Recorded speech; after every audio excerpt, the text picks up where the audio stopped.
everyone. Welcome to today's episode of 10-Minute Marketing. I'm your host, Sonja Crystal Williams. And joining me today, I have Dallas Travers of the Hive. Hi, Dallas. Thank you for being Hi. here. Oh, Sonja, thanks for the invite. I'm excited to dig in. Absolutely. So I want to share a little background about Dallas for those of you listening, especially if you're a coach, because you are in for a treat. So listen, if you're a coach that serves everyday people, you need to know Dallas Travers. Her ripple effect system teaches you the exact steps to attract paying clients, build your list daily, and then scale your business with a course so you never, ever, ever have to ask again, what should I do today? All right. So let's dig in. So Dallas, Great. I want to talk more about your program Mm-hmm. and that system that you have in place. And I kind of want to lead with two questions. One being just how did you start the Hive in the first place? And two, because you work specifically with coaches, how did you even get into focusing on coaches as a niche? Sure. Thank you. All right. So if it's okay, I'm going to answer the second question first because I think it'll lead into the first one Yeah. a little more cleanly. Okay. My very first business was a marketing service for actors. Okay. Then that just kind of evolved into coaching actors. Because I'm not a former actor, I was an excellent career coach for them because I didn't know the rules. Okay. So then I was just using entrepreneurial skills and my own creative resourcefulness. Anyhow, I was helping actors get a lot of really incredible results. And by that, I mean helping them find representation. They were booking work on their own. They were producing their own projects. It was really exciting. They have to So pitch themselves, kind of, no different than entrepreneurs. They've got to get out it's there no and pitch. different. Yeah. It's no different, except actors face rejection more Mhm. blatantly, right? So Like in a right, more it's not palpable just way. right. It's not an email that you just never got back or a phone call. It's like, no, we don't want you. So yeah. Yeah. Wow. Yeah. And we don't want you either because of your talent or the way you look. So it's brutal. It's brutal. Yeah. Wow. Anyhow, and I loved doing that work so much. And I loved working with actors because I would say 99% of the actors I met really were acting because they felt like it was what they were plopped on planet Earth to do. It was purposeful work for them. That's also why I like working with coaches. They have had some sort of lived experience, some sort of transformation on their own, which led them down the path to coaching, and it's their purpose to help other people. So there are a lot of similarities. I love that. But my business became pretty successful working with actors. I kind of started a cottage industry that didn't really exist. And so coaches started tapping me on the shoulder to say, hey, could you show me how you did that? So kind of on the down low, I started mentoring other coaches just one-to-one as I was leading my business serving actors. And as the entrepreneurial journey often goes, my own evolution led me to, in 2018, actually shutting my doors on the work I do with actors and mentoring coaches solely. Wow. So, and I started the Hive. So you mentioned the ripple effect system, which is the practice that I teach inside of the Hive. The ripple effect system is all about building your business out in layers. And the first layer, Sonja, is just private clients, like clients on tap. You know exactly what to do. So you're not worried about clients leaving or where the next client will come from. Okay. So that's what I did when I was serving coaches, right? I got private clients first, and then that grew into power groups, which for me is a group of 4, right? So very small group coaching. And I just over time was able to develop and test a bunch of different tools and strategies with these clients. So I had a library of content that I'd been using with them. And then it just felt like it was time to scale and serve people in a deeper way, but also in a broader way. And that's how the Hive was born. Wow. Yeah. I think that's a good point. And that's really cool to hear about how that ripple effect system works and the idea of layers, because I know when I'm in conversation with coaches, therapists, consultants, people in those types of roles that are working with groups of people, they do start private. But usually you'll hear the goal is I want to build a community. And nowadays, with so much being available online, those communities don't have to be in person. They can be virtual and they can be global. So that really makes a lot of sense in terms of how that system works. Thank you. And So, I find is a lot of coaches, they just see, I'm going to call it hype, and I don't mean to sound negative, but mhm, I'll say it differently. In the online space, we are mhm, sold the idea of scaling. And yes. so a lot of coaches I know buy a course about scaling and realize they don't actually have the confidence or the expertise, or Mhm, you mentioned the community first in order to scale successfully. So they kind yeah. of have a slower burn Yep. um, in the day to day, but actually over time, it's much faster because you're doing things in order. Yeah. And then another part of the system that you mentioned is that there's eventually helping them get to the place where they can launch maybe a course Mhm. and they're building their list and moving along like that. How do they get to that space where you can look at a client and say, all right, you're ready. Let's move into the next phase of preparing you to launch a course. Yeah. So I think there are, I'll talk about 3 metrics. The first one is social proof. So Mm, inside the Hive, we develop a signature system, and every coach has one. Most of us just don't realize we have one, mhm, right?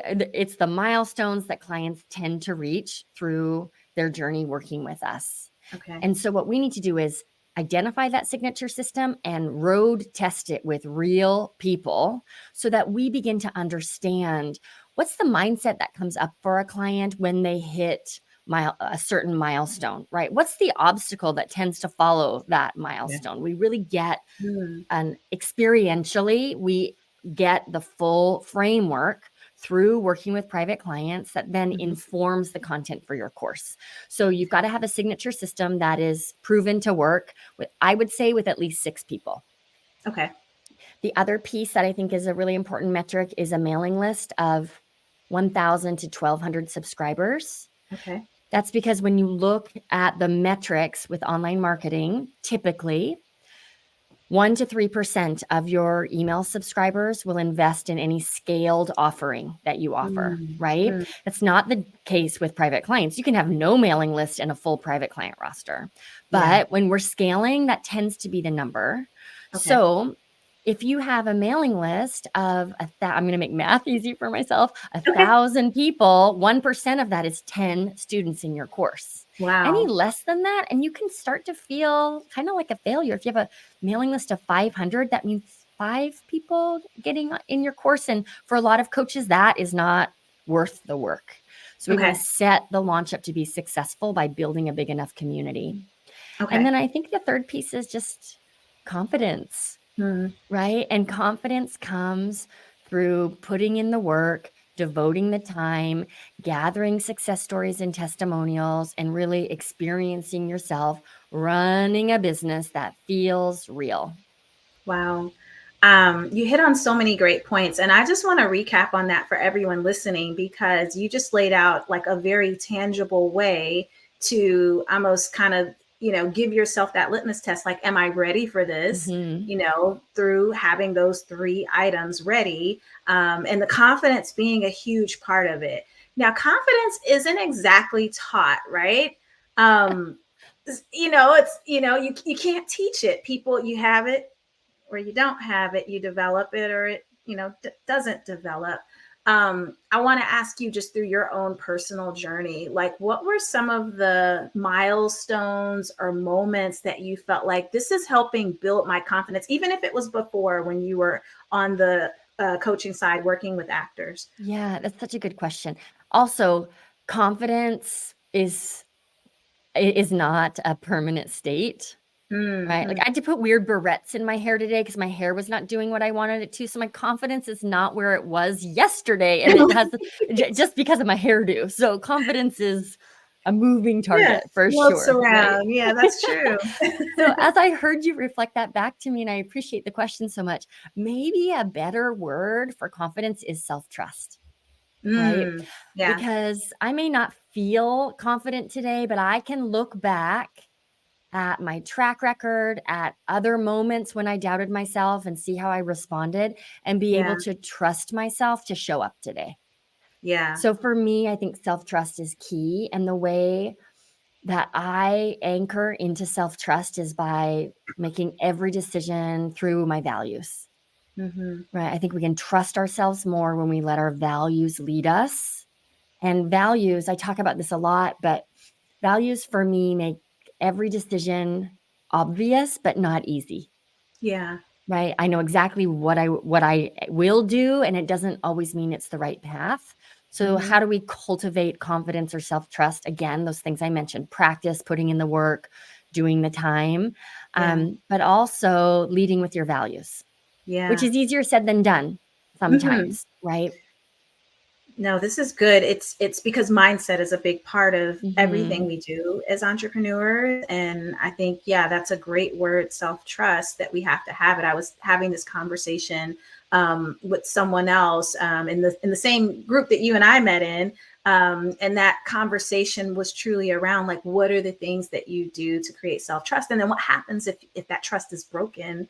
How do you repair Yeah. it for yourself, not even trust with other people? So I think that is a really huge part of owning and operating a business that you really want to scale and grow over time. Yeah. Yeah. And for me, self-trust is about I know I'm going to come back. Right? And I trust myself enough to know that even if I sleep all day tomorrow and eat ice cream for dinner, I'm going to come Mhm. back around, right? That's So right. self-trust isn't about being trustworthy even all the time, right? It's about Right. knowing that when we fall, we will get back up. Yeah, we're not perfect. Wow. Okay, so let's Yeah. let's talk a little bit more as we can kind of continue to peek around the curtain. So you've shared some things about the ripple effect system and how that works within your group, the Hive. Let's talk also just a little bit about as you've grown your business since 2018. You started, and you've now looks like been on about a 5-year journey. um, what are some of the ways, I guess, or channels? And I think for you, we've talked about your podcast being Mhm. one of them, but what do you feel like has really contributed to your growth and your success as you've been growing your community? Thank you for the question. If I had to pick one marketing channel that has made the biggest impact on my confidence, my client attraction, my bottom line, all of the things, it 100% is my podcast. And Wow. if you would have told me 3 years ago that that would be what I would be telling you right now, I would not have believed you. Mhm. If I had a regret, it would be that I didn't start a podcast sooner. Yeah. It launched the summer of 2020, Okay. and this is true math. 100% of the people who apply for and join the Hive actually come through my podcast. Wow. Oh boy. Okay, you got to spill some secrets. How does Yeah, that happen, Dallas? yeah. Okay, so a couple of simple things. The Okay. most important one is for me the format of the podcast. I call it Mhm. podcasting for lazy people because I don't have to The do any book prep. title. Yeah, right? There's my next lead magnet. Um, so the format of my podcast is actually me coaching Hive members. Mhm. So the reason that the podcast I think is such a lead driver is every listener hears me in action. Mhm. They see themselves reflected in the person that I'm coaching. Yeah. And they leave every episode with tangible actions that they can take. So when folks come to a sales call, it's funny because sometimes I'll even say, what questions do you have about the Hive? And their answer is, I have no questions. I listen to your podcast. And I'm like, well, okay, you do have questions. Let's talk Yeah. through it. But it's because they really are in the experience of working Mhm. with me. And the format, I think for any coach, coaching as a Mhm. podcast format is I highly recommend it. That's The true. other thing that I do is my weekly social media content is built around the podcast topic every week Okay. because all roads for me lead to the podcast. If you listen to the podcast, it's a matter of time until you either stop listening because I'm not your coach Yeah. or you come into my program. Yeah. So all of our marketing just leads people back to listening to the show. Mhm. And then I have commercials. This is the third thing everyone could apply. Okay. I have commercials on the show for my lead magnets, which is Yeah. not revolutionary. A lot of podcasts do that. So Right. now the podcast not only is this great experiential marketing tool, but it does drive leads to my mailing list. Wow.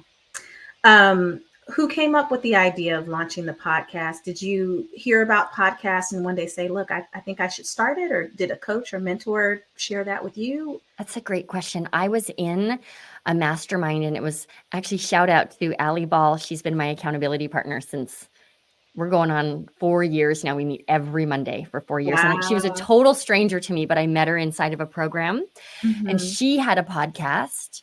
So I just saw that I trust her, and I saw that what an impact it was making for her. But I Mm-hmm. just didn't want to have to craft episodes, and I didn't feel like having guest experts would really accomplish the goal I wanted to accomplish with the podcast. Yeah. And then it was just through a conversation with some peers where the idea of coaching on the show became the format, and then I was able to run with it pretty quickly from there. All right. One more question about the podcast, Yeah. which is you're in a sense, the talent, you are on the podcast, you're the host, you're hosting the calls. What's happening behind the scenes? Do you have a marketing team? Do you have a VA? Are you doing it? Like, what happens on the backside of that? Yeah. So we have a very tight SOP, standard operating procedure, for the podcast. Okay. My podcast producer, her name is Susie. She, from the moment someone applies to be on the show until the moment the episode airs, she handles all of that. I couldn't even begin to tell you what actually happens. That is great delegation. That's where you want to Yeah. be. Yeah. Yeah. So she handles all of that. I write the intros for the show. And then I craft the social media content and then delegate that to a VA who posts it. Distributes. But Yeah. in terms of the production, that was the other thing that held me back, actually. I just didn't feel like I could take the project on. Yeah. And then I realized, I shouldn't. I just need to show up and coach, and then hire someone who can run through the tape and bring the podcast to people's earbuds.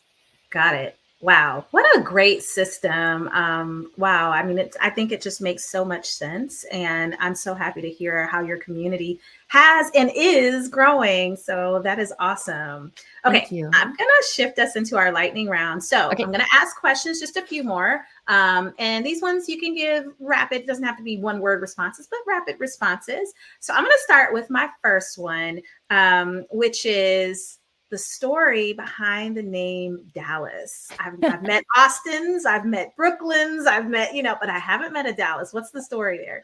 So I'm 46. I was born in January 1977. The soap opera premiered in September of 1976. So Okay. you cannot tell me that I am not named after that show.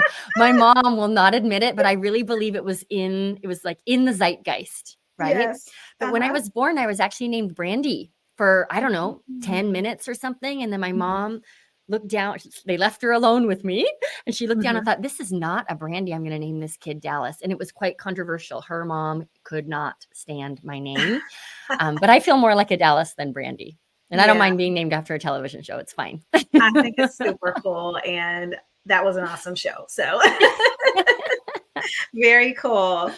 Okay. Next question. What's something you can't live without? I'm embarrassed to answer this, but the answer truly is Keith Morrison and Dateline podcasts. Yeah, and I'm not going to try to explain myself. There's my answer. We go with it. All right, cool. All right. What's one piece of advice? It could be career, it could be personal, it could be health related, just anything, just something really good advice that someone's given you. My daughter's kindergarten teacher said to us once, and I can't even really remember the context, but she said, what your children care about the most is that you're striving. They don't care that you're getting it right. They care that you're striving every day. And I really took that to heart. And I say it often to my clients about how their clients actually feel too. Wow. What they care about most is that they see us striving. That's good. That's good universal stuff. You never know who you will get the best or most memorable advice from. Yeah. Wow. Very cool. All right. One more question on the topic of advice.